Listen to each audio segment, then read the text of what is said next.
ما شما دیروز چی کار کردیم؟ اومدیم اینجا نوشته کردیم، یک جدول جور کردیم. نوشته میکنیم حالا نیم پوزیشن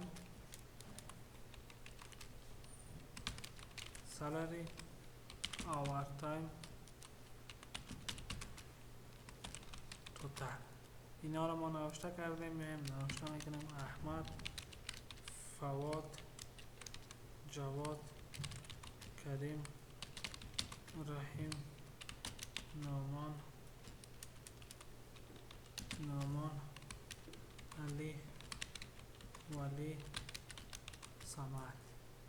اینجا نوشته میکنیم انجینیر، دکتر، منیجر، تیچر، انجینیر، دکتر، منیجر، تیچر، انجینیر.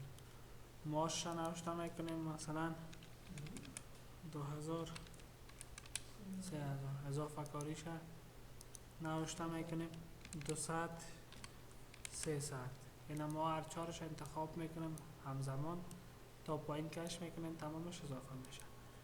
مساوی سرخانه ماش کلیک میکنیم، شفت میگیریم همراه مساوی سرخانه اضافه کاری کلیک میکنیم، انتر میکنیم، جمع میشه.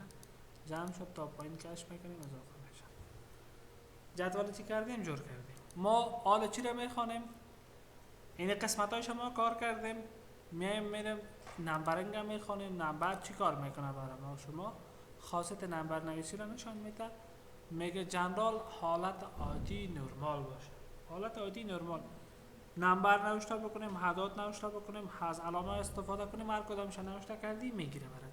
اگر آمدیم در قسمت نمبر انتخاب کردی، یک ستون گرفتی، یک سطر گرفتی یا هر قدری تو انتخاب میکنی، میگه مثلا پیش از عدد 2 تا 0 نشان بده، بعد از 1000 یک کامه نشان بده، بعد عدد منفی را به شکل رنگ سرخ بگیره. اوکی میکنیم، نوشته میکنیم 77 پیش از عدد 2 تا 0. اگر ما نوشته کنیم 7777 بعد از 1000 یک کامه پیش از عدد 2 تا 0. اگر من نوشته کنم منفی 99 با شکل رنگ سرخ برای ما شما چی میکنه؟ نشانش میده. این چی شد؟ خاصیت نمبر نویسی رو برای ما نشان داد. بعد از اون باز در نوتیفیکیشنش کلیک میکنیم. نمبر کرنسی واحد پولی رو برای ما شما بگیره، همزمان قطعش واحد پولی رو میگیره. واحد پولی رو باز ما شما اگر بخوایم افغانی جور شه از قسمت در کنترل پنل ما شما در ریجن میریم، واحد پولی رو چی میسازیم؟ افغانی میسازیم. افغانی هم برای ما شما میشه.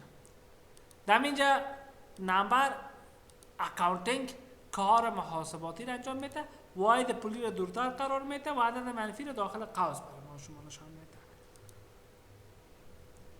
اینجا چی کار میکنیم؟ شارکتش از کیبورد کنترل سیمیکالن ما شما میگیریم، تاریخ برای ما شما میاره. سیمیکالن در کیبورد کدام میگه؟ اینجا ما شما میگیم کنترل سیمیکالن. کنترل همراه این طرف الت اس، اینجا ما شما که بگیریم برای ما شما چی میکنه؟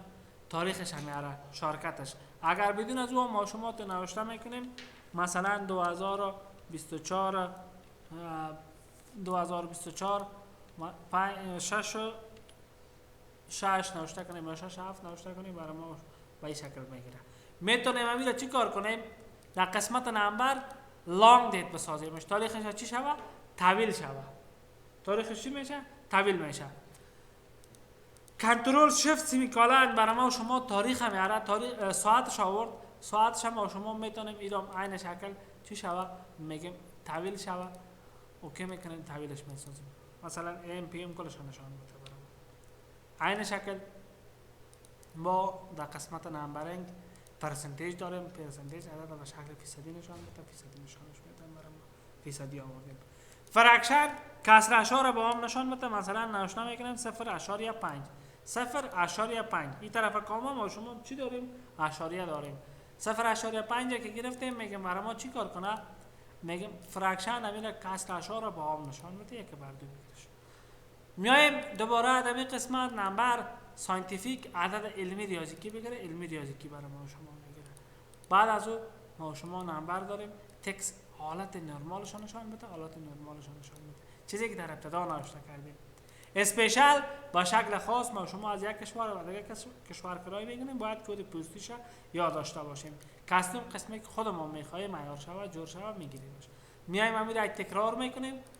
در اینجا نمبر جنرال حالت عادی نرمال باشه، نمبر خاصیت نمبر نویسی را بگیره، کرنسی واحد پولی را برای ما شما اضافه میکنه، اکاونتینگ کار محاسباتی را میکنه، دیت شکل تاریخ برای ما شما تغییر بده، تایم شکل وقتش تغییر میده، پرسنتیج عدد به شکل فیصدی بگیره، فرکشن کسر اشاره به عام نشان میده، ساینتیفیک عدد و شکل علمی ریاضیکی بگیره، تکس حالت نرمالش چیزی که ما در ابتدا نوشته کرده باشیم میگیره، اسپیشال و شکل خاص، کاستوم قسمی که خودمون میخوایم معیار شود. اینم قدرش حالا کار کنیم. بعد از این ما شما بخیر الاینمنت و فونت و باردار گپایش کار میکنیم.